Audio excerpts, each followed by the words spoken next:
Aquele que não ama não conhece a Deus, porque Deus é amor. 1 João capítulo 4, verso 8.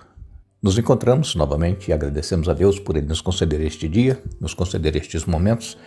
Agradecemos a todos vocês que estudam conosco a Bíblia cada dia, que compartilham esses estudos com outras pessoas, a todos que são inscritos no canal Hora Tranquila no YouTube, que clicam no dedinho de joinha, e também agradecemos a todos vocês que nos escrevem dizendo de onde estão acompanhando. Queremos aqui mandar um alô especial para a Deilde Santana, é de Pacajá, no Pará. Ela pede orações por ela, pela família, especialmente o filho Igor, para que seja liberto da bebida e aceite a Jesus.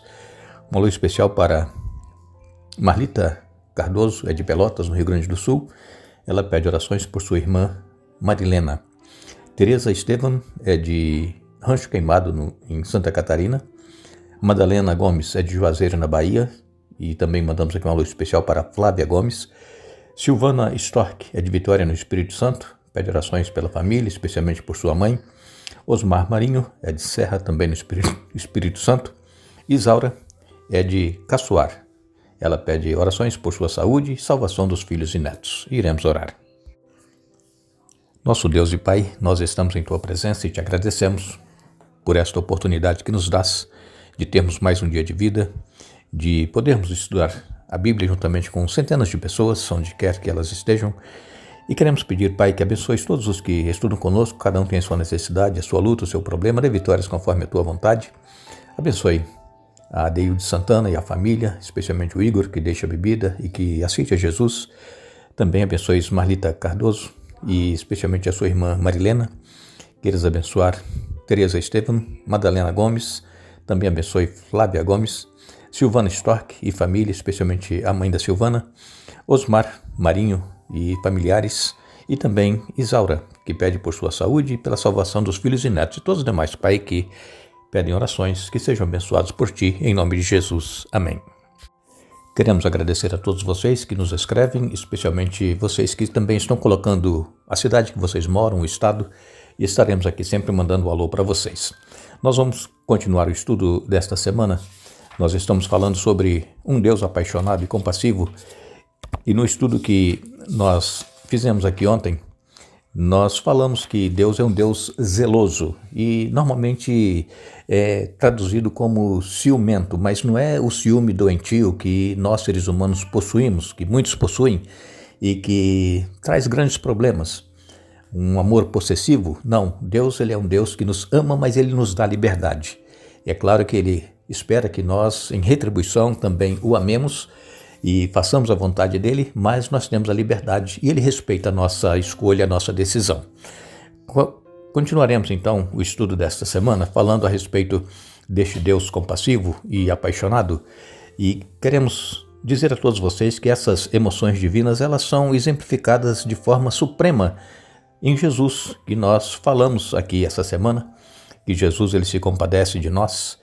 E quando nós lemos em Juízes, capítulo 10, no verso 16, Juízes 10, verso 16, nos diz assim a palavra de Deus: Então eles se desfizeram dos deuses estrangeiros e serviram ao Senhor, e Ele teve compaixão deles por causa de seu sofrimento.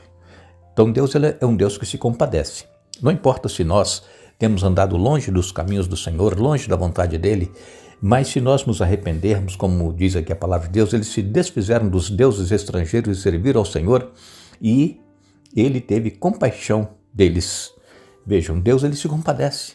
Ele sabe que somos fracos, somos tentados, e às vezes somos iludidos, enganados por Satanás, e somos levados a adorar outros deuses que não seja o Deus verdadeiro. Vamos em busca de prazeres terrenos, mas quando nós nos voltamos para Deus, Ele nos perdoa e Ele se compadece de cada um de nós. Também nós lemos no Novo Testamento, em Lucas, o Evangelho de Lucas, no capítulo 19 e no verso 41, Lucas 19, verso 41, nos diz: Quando Jesus se aproximou de Jerusalém e viu a cidade, começou a chorar.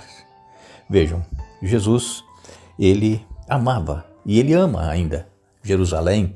Ele ama cada ser humano, onde quer que viva, não importa o país, não importa o continente. Ele ama.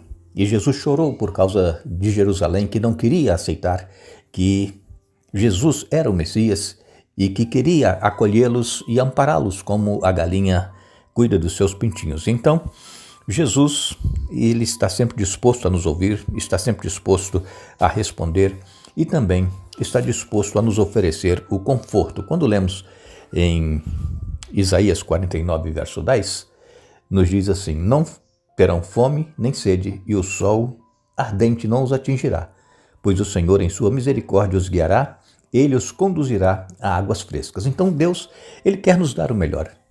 Ele sabe do que nós precisamos, mas às vezes nós não queremos receber essas bênçãos que Deus tem a nos oferecer. Não terão fome nem sede, e o sol ardente não os atingirá, pois o Senhor, em sua misericórdia, os guiará e os conduzirá a águas frescas. Como naquela ocasião havia muitos pastores de ovelhas e conduziam os rebanhos a águas frescas, a pastos verdejantes, assim também Deus quer nos guiar. E ainda aqui em Isaías 49:15, que nós já mencionamos essa semana, nos diz que mesmo que uma mãe viesse a se esquecer de seu filho, Deus, ele jamais se esquecerá de nós. Também em Mateus, no capítulo 9, no verso 36, a palavra de Deus nos diz: quando viu as multidões, teve compaixão delas, pois estavam confusas e desamparadas como ovelhas sem pastor. Então, Jesus, ele via a multidão indo de um lado para o outro, desamparadas, mas ele sentiu compaixão, porque as pessoas, elas viviam como quem não tem um pastor. E ainda, nós lemos em Mateus, no capítulo 9, e no verso 36, foi o que nós lemos agora, quando Jesus viu as multidões. Mateus 14, verso 14. Aqui, então, a palavra de Deus, ela vem nos dizendo, Mateus 14, verso 14, diz que as multidões, porém, descobriram para onde ele ia e o seguiram a pé, vindas de muitas cidades. Quando Jesus saiu do barco, viu a grande multidão, teve compaixão dela e curou os enfermos. Então, Deus, ele se compadece de nós. É um Deus compassivo, é um Deus que nos ama e é um Deus que quer que nós também reconheçamos que ele cuida de cada um de nós, que ele é apaixonado por nós e que ele também se compadece de nós. O apóstolo Paulo, em 1 Coríntios capítulo 13, 1 Coríntios capítulo 13, nos versos 4 a 8, é o capítulo do amor que nós temos aqui na Bíblia. Paulo escreveu: o amor é paciente e bondoso. O amor não é ciumento, nem presunçoso, não é orgulhoso, nem grosseiro, não exige que as coisas sejam à sua maneira, não é irritável, nem rancoroso, não se alegra com a injustiça, mas sim com a verdade. O amor nunca desiste, nunca perde a fé, sempre tem esperança e sempre se mantém firme. Um dia, profecia, línguas e conhecimento desaparecerão e cessarão, mas o amor durará para sempre. Nós precisamos buscar nos relacionar com pessoas que possuam este amor que está descrito aqui em 1 Coríntios capítulo 13, versos 4 a 8, mas, às vezes, com frequência, nos esforçamos para nos tornar esse tipo de pessoa e, infelizmente, muitos cristãos não têm se esforçado para ser esse tipo de pessoa que nós buscamos ter relacionamento, que tem este amor puro, o amor verdadeiro, o amor sincero, um amor não fingido. Agora, a verdade é que não conseguimos por nós mesmos ter essas qualidades aqui descritas pelo apóstolo Paulo. Por exemplo, versos 7 e 8, 1 Coríntios 13, 7 e 8 diz: o amor nunca desiste, nunca perde a fé, sempre tem esperança e sempre se mantém firme. Um dia, profecia, línguas e conhecimento desaparecerão e cessarão, mas o amor durará para sempre. Então, o amor sincero, o amor verdadeiro, ele é para sempre. E nós precisamos desenvolver esse tipo de amor em nossa vida, mas nós não conseguimos sozinhos. Nós precisamos buscá-lo em Jesus, que é a fonte do amor, em Deus, que é a fonte do amor. E se nós procurarmos vivenciar este amor, aí nós estaremos desenvolvendo em nós o fruto do Espírito, que se encontra relatado em Gálatas, dizendo que os frutos do Espírito são amor, alegria, paz, longanimidade, benignidade, fé, mansidão. Então, é o fruto do Espírito.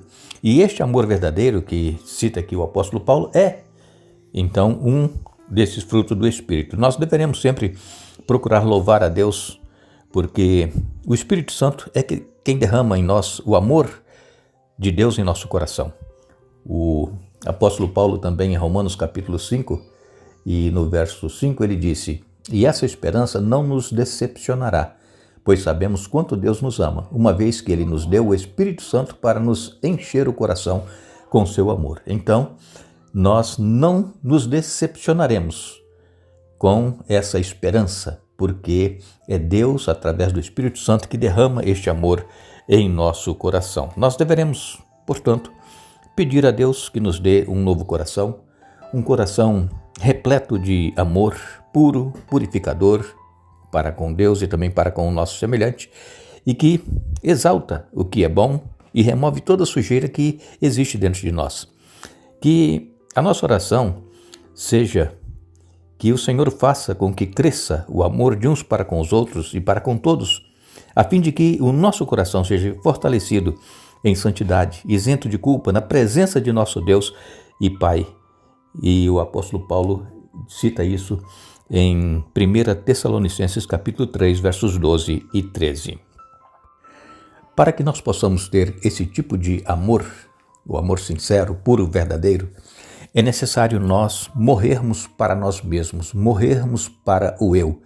É nós procurar vencer o egoísmo que existe dentro de nós e precisamos então ir à fonte do amor, que é o nosso Deus, o nosso Senhor Jesus Cristo, para que Ele implante em nós este amor.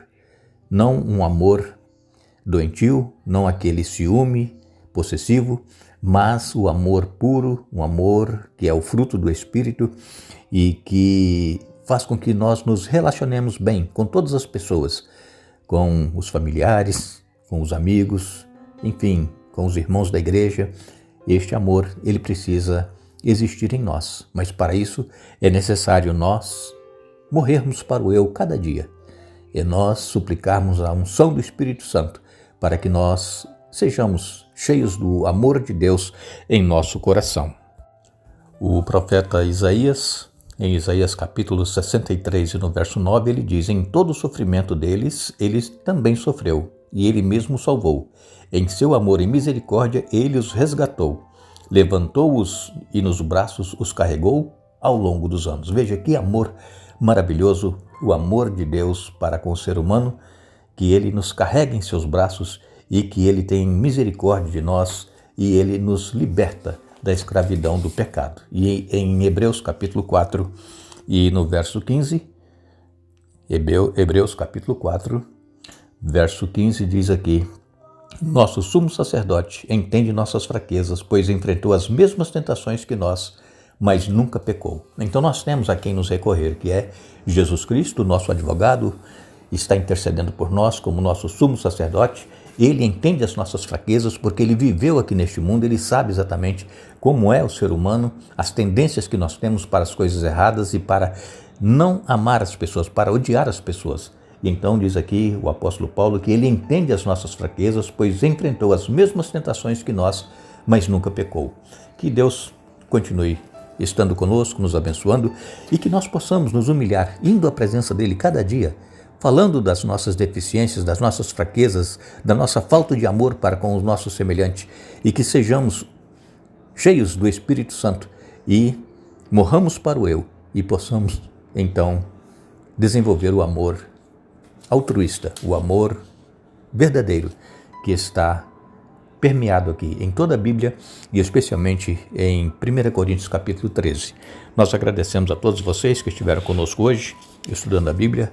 Vamos retornar amanhã para concluirmos o estudo da semana, mas não nos esqueçamos, a Bíblia nos diz: "Com amor eterno te amei, por isso com benignidade te atraí." Jeremias capítulo 31, verso 3. Que Deus nos abençoe.